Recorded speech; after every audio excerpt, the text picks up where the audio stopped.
What if I told you that for 11 years, the Chicago Police Department had a serial killer's name in their files, his face on surveillance footage, and his DNA at 3 different crime scenes? And between 2008 and 2019, he became the most feared and misunderstood figure in Chicago criminal history, not because of what he did, but because of what nobody could prove he did. This is the story of 6 murders, 1 suspect, and a legal nightmare that exposed every crack in the American justice system. This is about a detective who sacrificed her career, her marriage, and nearly her sanity trying to catch a man who seemed untouchable. And here's what's going to mess with your head. By the end of this story, you won't be sure if Vincent Marrow is a monster, a victim, or the smartest criminal who ever lived. I'm warning you. This case has 9 twists, and the final one, it'll make you question everything. Stay with me. Because Chicago remembers. February 2008. Lincoln Park, Chicago. It's 6:47 a.m. Thursday morning. Bitter cold. The kind of Chicago winter that makes your lungs hurt when you breathe. A jogger named Marcus Webb is running through the park, near the pond, when he sees something that doesn't belong. A shoe, women's shoe, red heel, just sitting there on the frozen ground. Then he sees the other shoe, 20 feet away.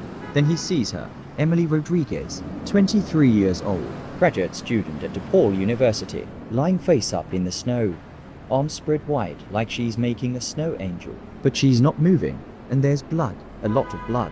Her throat has been cut, clean, precise, one motion, left to right, the kind of cut that says the killer knew exactly what he was doing. Chicago PD arrives within minutes. Detective Sarah Keller catches the case. 41 years old, 17 years in homicide. She's seen everything. Gang shootings, domestic violence, drug deals gone bad. But this feels different. Emily's purse is still on her shoulder, wallet inside. Cash and cards untouched. Her phone is in her coat pocket. No sexual assault, no robbery, just murder. The scene is clean, too clean. No footprints except Emily's and the joggers. No weapon, no witnesses. The snow started falling around M, which means Emily was killed sometime between 4 and 6:30 a.m. Who kills someone in a public park at dawn and leaves no trace. Detective Keller interviews Emily's family, her friends, her professors. Everyone says the same thing. Emily was brilliant, kind, had no enemies, no dangerous ex-boyfriends, no debt, no drama. She was studying urban planning. She wanted to make cities better. The case goes cold within a week.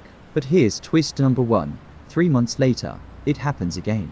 May 2008, Wicker Park, Chicago. Another body. Another young woman. Another throat cut. Her name is Jasmine Chen, 28 years old, high school art teacher. Found in an alley behind a coffee shop at 5:30 a.m. by a delivery driver. Same MCO. Clean cut. Left to right. No robbery. No sexual assault. No evidence. Detective Keller is called to the scene. She takes one look and knows. Same killer. The media picks it up. Chicago throat slasher. The Dawn Killer. Headlines scream. Fear spreads. Keller builds a profile with FBI behavioral analysts. They're looking for a white male. 30s to 40s. Organized. Methodical. Probably works a night shift job. Has medical or military training based on the precision of the cuts. Targets young professional women in gentrified neighborhoods. But there are no suspects. No DNA. No witnesses. Nothing. Then, in August 2008, it happens a 3rd time. This victim is different. Her name is Rachel Foster. 31 years old, assistant state's attorney. She prosecuted violent crimes. She put dangerous people in prison, and someone cut her throat in the parking garage of her own apartment building. But this time, the killer makes a mistake. Security cameras. The footage is grainy, black and white. But it's there. A man enters the garage at 5:03 a.m. He's wearing a dark hoodie, jeans, gloves. His face is mostly hidden, but there's a brief moment, maybe 3 seconds, where he looks up toward the camera, and they get a partial face. The FBI enhances the image. Facial recognition software analyzes it, and they get a hit. Vincent Marrow, 34 years old, lives in Pilsen, a neighborhood on Chicago's Lower West Side. Works as a night custodian at Northwestern Memorial Hospital. Medical access, night shift schedule, fits the profile perfectly. Detective Keller pulls his records. Vincent Marrow has no criminal history. Not even a traffic ticket. He grew up in foster care, bounced between 12 different homes before aging out of the system at 18. No college, no family, quiet, invisible. But here's the problem. The facial recognition match is only 67% confident. Not enough for an arrest. Not enough for a warrant. Keller puts surveillance on him anyway, and what she discovers over the next 3 months is disturbing. Vincent Marrow has no friends, no social life. He goes to work at the hospital at PM. He leaves at AM. He goes home. He sleeps. He wakes up at PM. He goes to work. 7 days a week. Every week. Like a machine. He doesn't date. Doesn't go to bars. Doesn't talk to neighbors. He buys groceries at the same store every Sunday at PM. He never deviates. It's like watching a ghost live a life. But here's twist number 2. The killing stopped. August 2008. Rachel Foster is the last victim. No more bodies. No more throats cut. The Dawn Killer disappears. And Vincent Marrow, he keeps going to work. Keeps living his routine. Nothing changes. Keller is convinced he's the killer, but she has no proof. The facial recognition isn't enough. The circumstantial evidence isn't enough. And without a confession or physical evidence, the state's attorney won't prosecute. So Keller waits, and she watches for 11 years. Let me tell you what those 11 years look like. Detective Sarah Keller becomes obsessed. She keeps a file on Vincent Marrow in her desk drawer, 200 pages thick. Surveillance photos, timelines, theories. Her colleagues think she's chasing a phantom.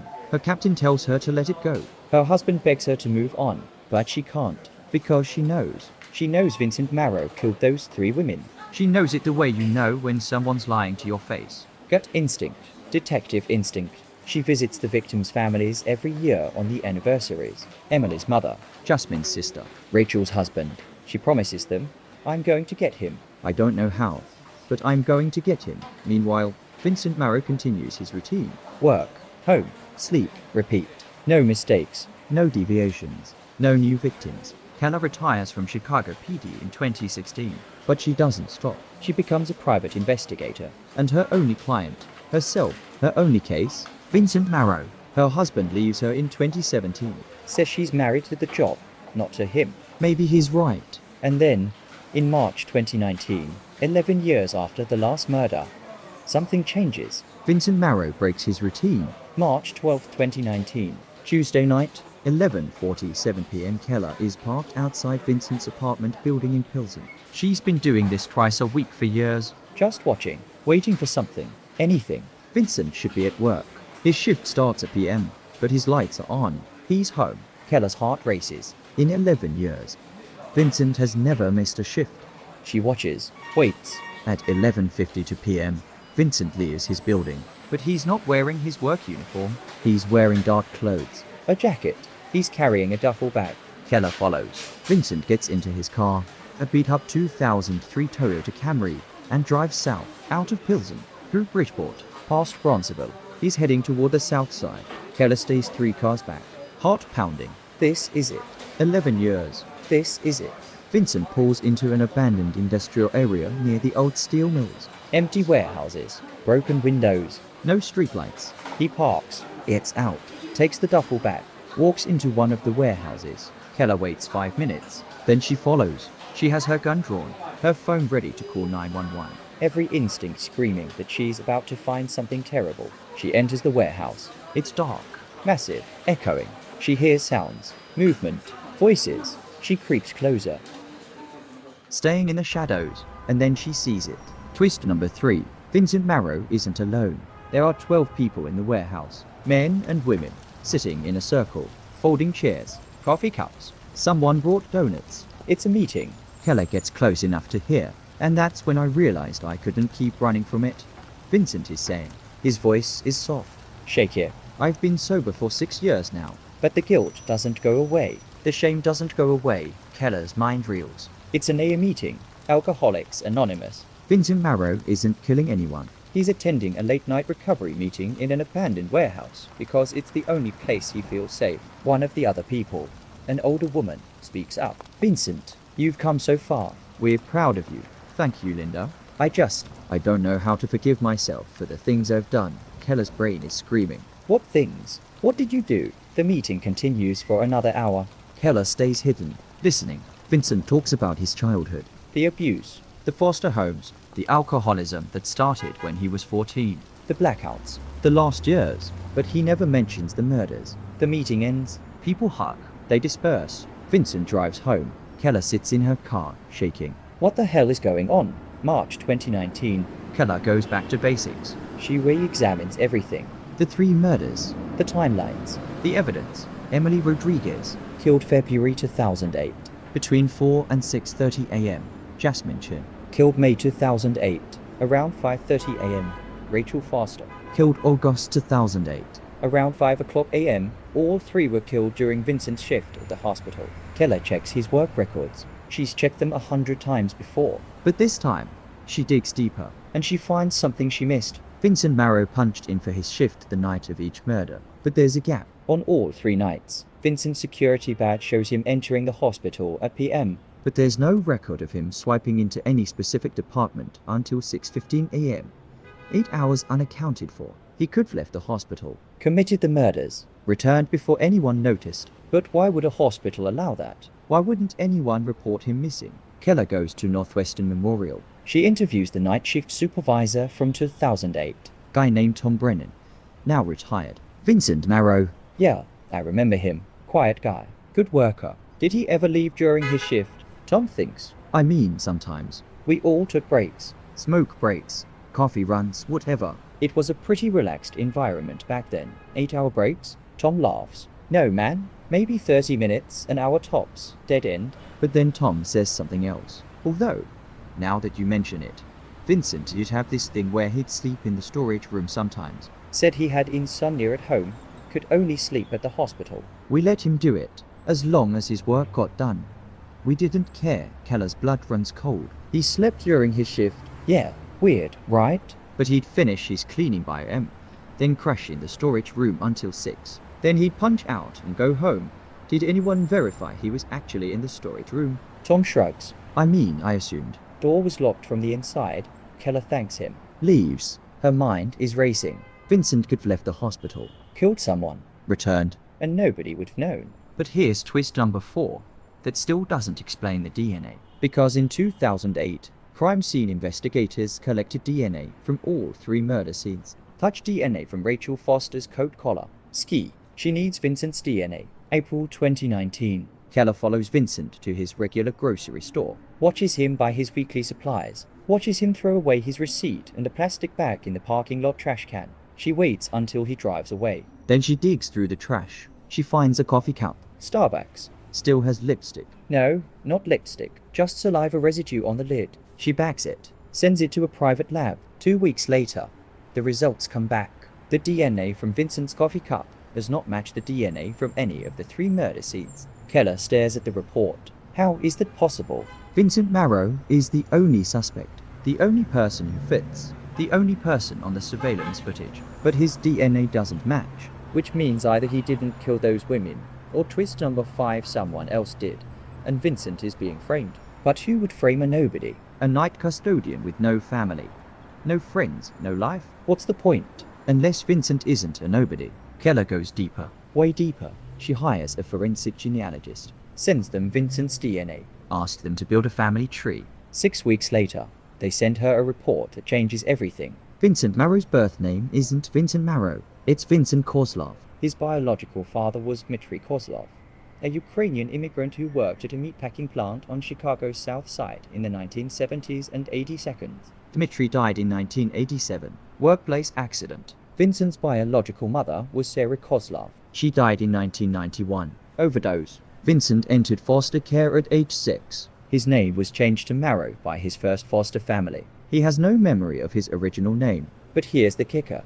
Vincent has a half-brother. Same mother, different father. His name is Adrian Kozlov. 3 years older than Vincent. And Adrian Kozlov has a criminal record. Assault. Battery. Attempted murder. Served 8 years in Stateville Correctional Center. Released in 2007. 1 year before the murder started. Keller's hands shake as she reads the file. Adrian Kozlov, born 1971. Last known address, Chicago, Illinois. No current address on file. No employment records. No digital footprint. He's a ghost. Just like Vincent. Keller runs Adrian's DNA through CODIS. No match. But that doesn't make sense. Brothers share DNA. Half-brothers share roughly 25% of their DNA. Unless twist number 6, Adrian gave Vincent's DNA to implicate him. But how? How do you plant someone else's DNA at a crime scene?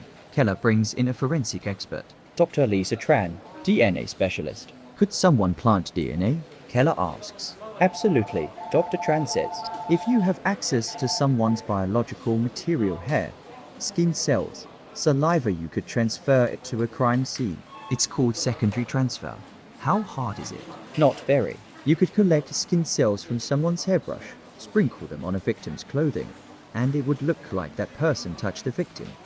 Keller's mind spins. Adrian Kozlov kills 3 women, plants his brother Vincent's DNA at each scene. Vincent becomes the suspect. Adrian walks free. But why? What's the motive? Keller digs into Adrian's history. And she finds something horrifying. In 2006, while Adrian was in prison, he filed a complaint against a public defender, said she didn't adequately represent him. The complaint was dismissed.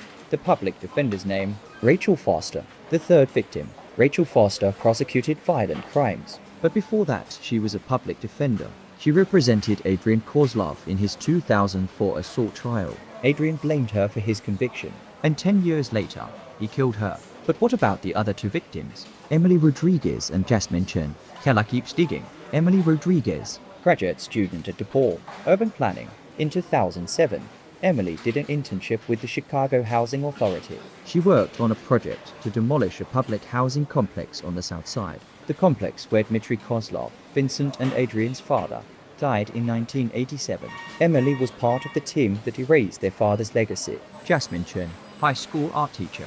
In 2005, Jasmine testified in a domestic violence case. She was a witness, saw a man beating his girlfriend in a parking lot, called the police, testified in court.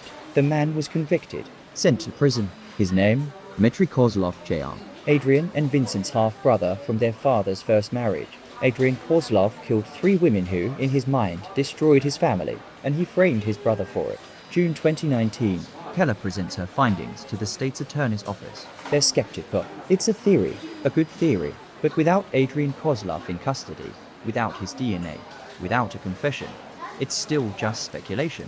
Find Adrian, they tell her. Bring him in, then we'll talk.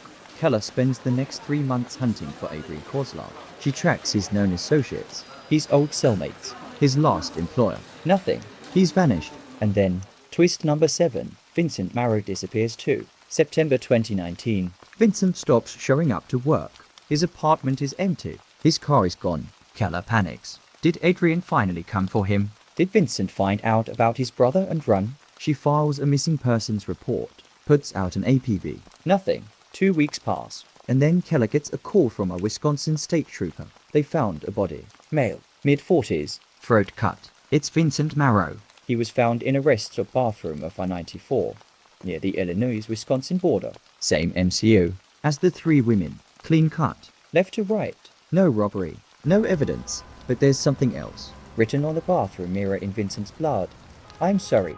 Keller stares at the crime scene photos. Adrian killed his own brother. Why? The answer comes 2 days later. A package arrives at Keller's office. No return address. Postmarked from Milwaukee. Inside, a USB drive. She plugs it into her computer. It's a video file. The video shows a man sitting in a dark room. His face is obscured. His voice is distorted. But Keller knows who it is. Adrian Kozlov. Detective Keller, the voice says. By now, you've probably figured out most of it. So let me fill in the rest. Adrian's confession plays for 23 minutes. He killed Emily Rodriguez because she was part of the system that destroyed his neighborhood, the place where his father died. He killed Jasmine Chen because she put his half-brother in prison. He killed Rachel Foster because she failed to defend him, ruined his life. He framed Vincent because Vincent was weak. Because Vincent had the perfect life, quiet, invisible, blameless, and Adrian wanted to take that from him. But here's what you don't know, Adrian says in the video. Vincent figured it out. 2 months ago, he found me, confronted me, told me he was going to turn me in.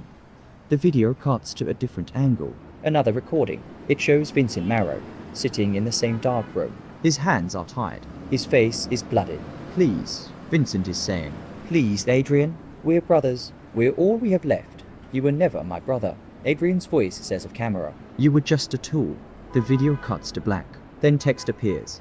By the time you see this, I'll be gone. You'll never find me. But you can have Vincent. Consider it a gift.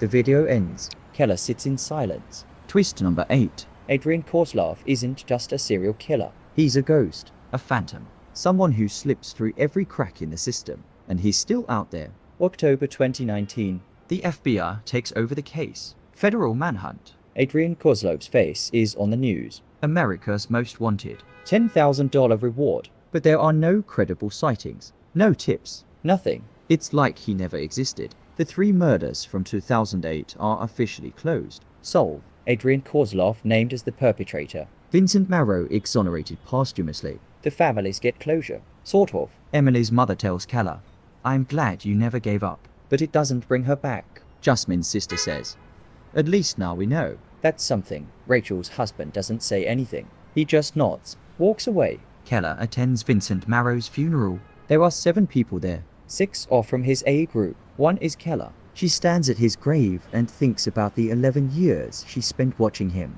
Suspecting him, hating him, and he was innocent the whole time. "I'm sorry," she whispers. But here's the final twist. Twist number 9. 3 weeks after Vincent's funeral, Keller gets another package. Same handwriting. Same lack of return address. Inside, a single photograph. It shows 2 boys, maybe 8 and 11 years old, standing in front of a house. They're smiling. One has his arm around the other's shoulder. On the back of the photo, written in pen, "We were brothers once. Before the world broke us." I am sorry it ended this way." A Keller flips the photo over again. Studies the boys' faces, and she realizes she's looking at Vincent and Adrian Kozlov. Before foster care, before the system, before everything fell apart, they were just kids. They were just brothers, and somewhere along the way, one became a killer. And the other became his scapegoat. Keller keeps the photo, Adds it to the file, and she keeps looking for Adrian Kozlov. Not because she's obsessed, not because she can't let go, but because someone has to remember.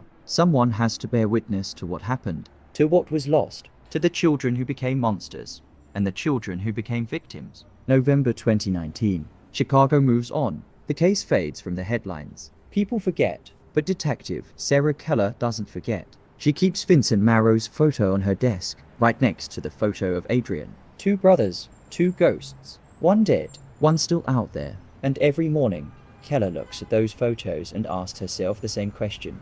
Could Vincent have been saved if someone had cared earlier? If someone had intervened? If the system hadn't failed him? Could both brothers have been saved? She doesn't have an answer. Nobody does. So here's the lesson. The thing this case taught Chicago, taught the justice system, taught everyone who followed it. Monsters aren't born. They're made. By neglect. By abuse. By a system that looks away when it should be paying attention. Vincent Marrow didn't kill anyone. But the system killed him anyway. And Adrian Kozlov, he's still out there. Still a ghost. Still slipping through the cracks. Because that's what the system does best. It creates ghosts. And ghosts don't hoard houses. They hoard cities. They hoard families. They hoard the people who were supposed to protect them. Chicago remembers Vincent Marrow. Not as a suspect. Not as a killer. But as a reminder. A reminder that sometimes the scariest thing isn't the monster hiding in the shadows. It's the system that created him. Would you have believed Vincent was innocent? Would you have? And we won't notice until it's too late.